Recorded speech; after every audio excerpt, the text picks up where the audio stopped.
আমাদের আজকের গল্পটির নাম the mystery of the Baghdad chest, লেখিকা আগাথা ক্রিস্টি। গল্পটি শুনুন ও আমাদের চ্যানেলটিকে সাবস্ক্রাইব করুন।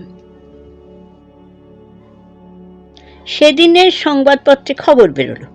সেই খবর থেকে জানা গেল মেজর রিচ তার জন্মদিনে প্রিয় বন্ধু ও বন্ধুপত্নী মিস্টার ও মিসেস কার্টারকে নিমন্ত্রণ করেন ডিনারে। তারিখটা ছিল 10ই মার্চ। ঘটনার দিনই মিস্টার কার্টারকে কোনো এক পান্থশালায় দেখা যায় বিয়ার খেতে। সঙ্গে ছিলেন বন্ধু ডাক্তার এডগার। বিয়ার পান করতে করতেই তিনি জানালেন তিনি বাইরে যাবেন জরুরি কাজে, তাই ডিনার পার্টিতে থাকতে পারবেন না। তবে তার স্ত্রী যাবেন। স্টেশন যাওয়ার পথে তিনি অবশ্যই মেজর রিচের সঙ্গে দেখা করে যাবেন। সন্ধ্যে 7টায় কার্টার গেলেন মেজর রিচের বাড়ি। মেজর বাড়িতে ছিলেন না। মেজর রিচের পরিচারক কার্টারকে অভ্যর্থনা করে বসায়। কার্টার পরিচারক জনকে বলেন তিনি চিঠি লিখে রেখে যেতে চান। জন তখন কার্টারকে চিঠি লেখার কাগজ ও কলম এনে দেয়। তারপর বাগানে চলে যায় নিজের কাজে। একটু পরে মেজর রিচ ফিরে আসেন। মালিক কখন বাড়িতে ফিরেছেন তা দেখেনি পরিচারক জন। মেজর ফিরেই পরিচারক জনকে ডাকেন। জন এলে তাকে এক প্যাকেট সিগারেট কিনে আনতে বলেন। সিগারেট প্যাকেট কিনে ফিরে এসে জন দেখে মালিক একাই বসে রয়েছেন। মিস্টার কার্টারের সঙ্গে মালিকের দেখা হয়েছে ভেবে জন আর চিঠির প্রসঙ্গ তোলেনি। একটু পরেই অতিথিরা আসতে শুরু করেন। মিস্টার ও মিসেস মিন্স, ডক্টর এডগার ও মিসেস কার্টার। বৈঠকখানা ঘরে চলল আড্ডা, গল্প গুজব করা, তাস খেলা। শেষে ডিনার সেরে সবাই যখন বেরোলো তখন রাত 12টা। বৈঠকখানা ঘরটা দৈর্ঘ্যে বেশ বড়। একটা অংশ পুরো পর্দা দিয়ে ভাগ করা। পর্দার পেছনে রয়েছে একটা রেডিওগ্রাম, তার পাশে একটা সিন্দুক। অনেক অর্থ ব্যয় করে কেনা হয়েছে, সেটা প্রায় খালি থাকে। পরের দিন সকাল, ঘর ঝাড়পোছ করতে গিয়ে পরিচারক জন দেখল ঘরের কোণে কার্পেটের উপর কালচে দাগ। জনের বেশ কৌতূহল হলো, কার্পেটে কালচে দাগ কেন? কৌতূহল নিবারণে সে সিন্দুক খুলে ফেলল। বিস্ময়ে তাকিয়ে দেখল সিন্দুকের মধ্যে মানুষের মরদেহ। একটা মানুষের রক্তাক্ত দেহ মুখ গুজে পড়ে রয়েছে। সে চিনতে পারল মরদেহ মিস্টার কার্টারের। জনের মুখ দিয়ে কথা বেরোল না। সে রীতিমতো বিমূঢ়, হতবাক।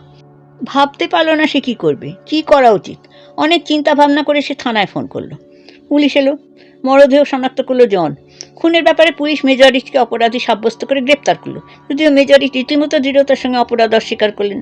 তিনি পুলিশকে জানালেন গতকাল সন্ধ্যায় মিস্টার কার্টার আগমনের ব্যাপারে তিনি কিছুই জানতেন না। কাগজে যে বিবরণ বেরোলো তা ছিল ঠিক এইরকম। মেজরের সঙ্গে মিসেস কার্টার একটা ঘনিষ্ঠ সম্পর্ক যে ছিল তার গোপন রইল না, তাই খুনের মোটিভ একেবারে পরিষ্কার। এই ঘটনা কিছুদিন পর ডিটেকটিভ পোয়ারো ও আমার লেডি চ্যাটারিনের নিমন্ত্রণ আসে। সেখানে এক নিভৃত রুদ্ধদ্বার কক্ষে লেডি চ্যাটারিন পোয়ারোর সঙ্গে মিসেস কার্টারের আলাপ করিয়ে দেন। মিসেস কার্টার হয়ে অনুরোধ জানান মিস্টার কার্টারের মৃত্যু তদন্তভার গ্রহণের জন্য। মিসেস কার্টারের বয়স 30 কি 32 হবে, তবে মিসেস কার্টারকে দেখলে তার কম বয়স মনে হবে। মহিলা ডাকছাইতে সুন্দরী। পোয়ারো লেডি চ্যাটারিন অনুরোধ রক্ষা করলো। মিস্টার কার্টারের মৃত্যু তদন্তভার গ্রহণ করলো।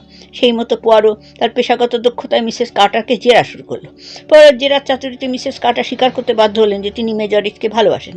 নিজের স্বামীর প্রতি কণামাত্র ভালোবাসা ছিল না। ইদানিং তার স্বামীর ব্যবহারের মধ্যে কিছু পরিবর্তন তার চোখে পড়ে।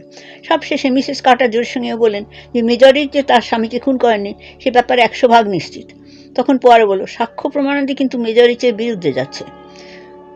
পোয়ারো জেরা মুখে আরও স্বীকার করলেন ঘটনার দিন বিকেলে মিসেস কার্টার তার স্বামী মিস্টার কার্টারের বাইরে ডিনার করার কথা জানতে পারেন। মেজর রিচকে যখন সে কথা জানালেন মেজর রিচ বিস্মিত হলেন। পরে জানতে চাইল কাঠের সিন্দুকটা আপনার চোখে পড়েছে? আমি ঠিক মনে করতে পারছি না।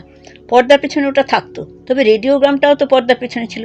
যেহেতু ডাক্তার এডগার মাঝে মাঝে পর্দা সরিয়ে পেছনে যাচ্ছিলেন রেকর্ড পাল্টাতে, তখন হয়তো সিন্দুকটা চোখে পড়লেও পড়তে পারে। তবে সে ব্যাপারে মিসেস কার্টার নিশ্চিত নন, কারণ তখন তারা সবাই তাস খেলায় মত্ত ছিলেন। পোয়ারো আরও জেরা করেন পার্টি কখন শেষ হয়েছিল? রাত 12টায়। পার্টি শেষ হয়ে গেলে আমরা সবাই একসঙ্গে মেজর রিচের কাছ থেকে বিদায় নিয়ে বাড়ির বাইরে বেরোই, মিসেস কার্টার বলেন। এরপর পোয়ারো মিসেস কার্টারকে জানালেন আমি আপনার কেসের তদন্তভার গ্রহণ করলাম। কথা বলে বিদায় নিল পোয়ারো। পরের দিন পোয়ারো আর আমি ডাক্তার এডগারের কাছে গেলাম। ডাক্তার এডগারের বয়স প্রায় 40-41 হবে। অবিবাহিত মানুষ, বেশ হাসি খুশি স্বভাবের। পোয়ারোর প্রতিটি প্রশ্নের উত্তর দিলেন। তিনি বলেন মিস্টার কার্টার ও মেজর রিচ দুজনেই আমার দীর্ঘদিনের বন্ধু। ঘটনার দিন বিকেলে আমি ও মিস্টার কার্টার একই বারে বসে বিয়ার খাই। আপনি কি জানতেন মিস্টার কার্টার বাইরে যাবেন? হ্যাঁ, বারে বসে বিয়ার খেতে খেতেই মিস্টার কার্টার জানান তিনি জরুরি কাজে বাইরে যাচ্ছেন, পার্টিতে থাকতে পারবেন না। মিসেস কার্টার পার্টিতে থাকবেন। তিনি না কেউ বলেন যাওয়ার আগে মেজর রিচের সঙ্গে দেখা করে যাবেন। আচ্ছা, মিস্টার কার্টার ও মেজর রিচের মধ্যে কি মনোমালিন্য বা মতান্তর ছিল? না, তাদের মধ্যে মনোমালিন্য ছিল না। মেজর রিচ ও মিসেস কার্টারের মধ্যে কোনো সম্পর্ক ছিল তা নিয়ে অশান্তি ছিল? না, সেরকম কিছুই ছিল না। কাগজে যা বেরিয়েছে তা সাংবাদিকদের অতিরঞ্জন বলা যেতেই পারে। আপনি কি তাস খেলায় খুব পটু? না, বলতে পারেন তাস খেলে আমি অপটু। আপনি কি মাঝে মাঝে পর্দার পেছনে যাচ্ছিলেন? হ্যাঁ। কেন যাচ্ছিলেন? রেকর্ড পাল্টাতে। পোয়ারোর জেরায় আরও জানান ডাক্তার এডগার, তিনি মেজরের বাড়িতে যাবার সময় মিস্টার কার্টারের বাড়িতে যান মিসেস কার্টারকে লিফট দিতে। বাড়িতে ছিলেন না মিসেস কার্টার, একাই যান মেজরের বাড়িতে। তবে ফেরার সময় মিসেস কার্টারকে বাড়ি পৌঁছে দিয়ে তারপর ডাক্তার এডগার নিজের বাড়িতে ফেরেন। পোয়ারো জানতে চান তখন রাত কটা। রাত তখন 12টা। ডাক্তার এডগারের বাড়ি থেকে আমরা গেলাম মিস্টার ও মিস্টার স্পেন্সের কাছে। মিস্টার স্পেন্স বাড়ি ছিলেন না। মিসেস স্পেন্স আমাদের অভ্যর্থনা জানালেন।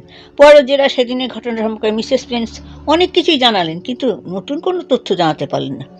এরপর সেখান থেকে আমরা গেলাম মেজর রিচের বাড়ি। সেখানে গিয়ে মেজর রিচের পরিচারক জনকে জেরা শুরু করলো। আচ্ছা জন, তোমার মনিবের সঙ্গে কি কার্টারের দেখা হয়েছিল? হ্যাঁ, দেখা হয়েছিল।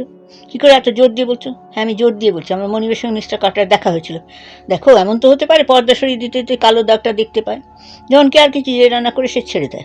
আমাকে বলে, দেখো হেস্টিংস, মেজর রিচ যদি খুনি হতেন সিন্দুকের ভেতর থেকে লাশটা সরিয়ে ফেলতে পারতেন। তার হাতে অনেক সময় ছিল, সুযোগও, কিন্তু মিস্টার রিচ তা করেননি।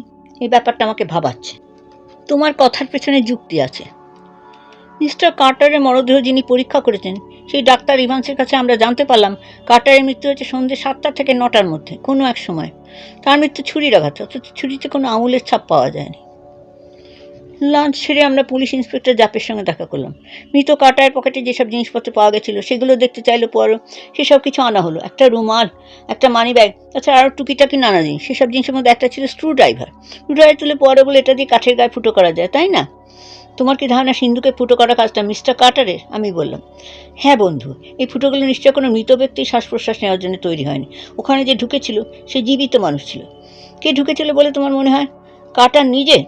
শোনো হেস্টিংস, মিস্টার কার্টার তার স্ত্রীকে দীর্ঘদিন ধরে সন্দেহ করতেন মেজর রিচের সঙ্গে তার স্ত্রীর সম্পর্ক নিয়ে, কিন্তু হাতে কোনো প্রমাণ ছিল না। প্রমাণ হাতে না আসে তিনি ঈর্ষায় জ্বলতে লাগলেন, যেভাবে হোক প্রমাণ জোগাড় করতে চাইলেন। তারপর আমি বিস্ময়ে বলে উঠলাম।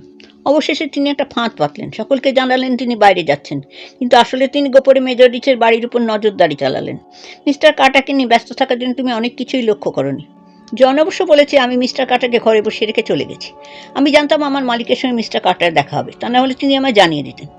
পরে উঠে গিয়ে সিন্দুকটা খুঁটিয়ে পরীক্ষা নিরীক্ষা শুরু করলো। হঠাৎ চিৎকার করে বলতো, আরে এই ফুটোগুলো কীভাবে হলো?